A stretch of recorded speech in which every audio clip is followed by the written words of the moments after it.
All right, we just heard President Trump speaking out of his New York place, on his way to New Hampshire right now. Florida Congressman Matt Gaetz joins me now. Congressman, I don't know if you had a chance to hear what President Trump said, but he basically called the entire court thing another sham, which I happen to think it is. And now he's off to New Hampshire to campaign more. The guy's a machine.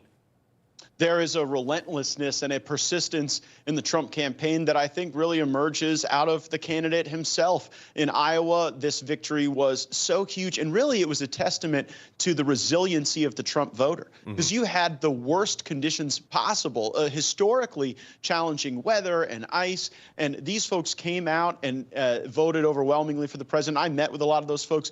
This is the blue-collar realignment of the Republican Party, and what I could tell you is, like, for every Karen we lose, there's a Julio and a Jamal ready to sign up for the MAGA movement, and that bodes well for our ability to be more diverse and to be more durable as we head into not only the rest of the primary contests, but also the general election. Well, also, you know, when Trump was president, it was better for all people, not just people of certain races. But Congressman, you know, people really thought that Nikki Haley was just going to surge in the polls. We had experts saying that, you know, Chris Christie dropping out was going to make her be able to beat Donald Trump. But Trump's up over 50% now. Haley, you know, he has like 16 or 17 points on her. And then Ron DeSantis is somehow at 5 in New Hampshire. I don't know where that happened.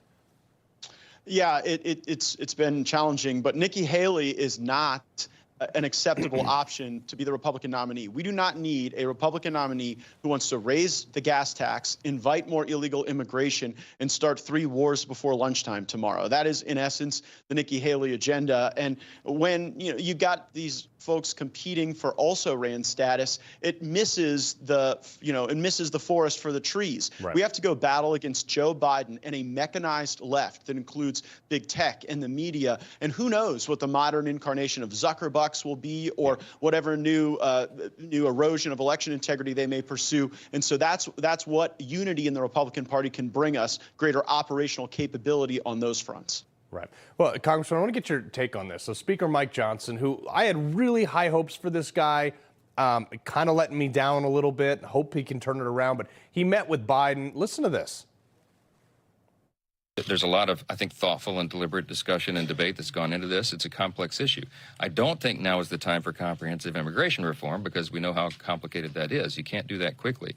I'm sorry. Look, they've had the House for a year now, and it's not time for, they don't have a plan?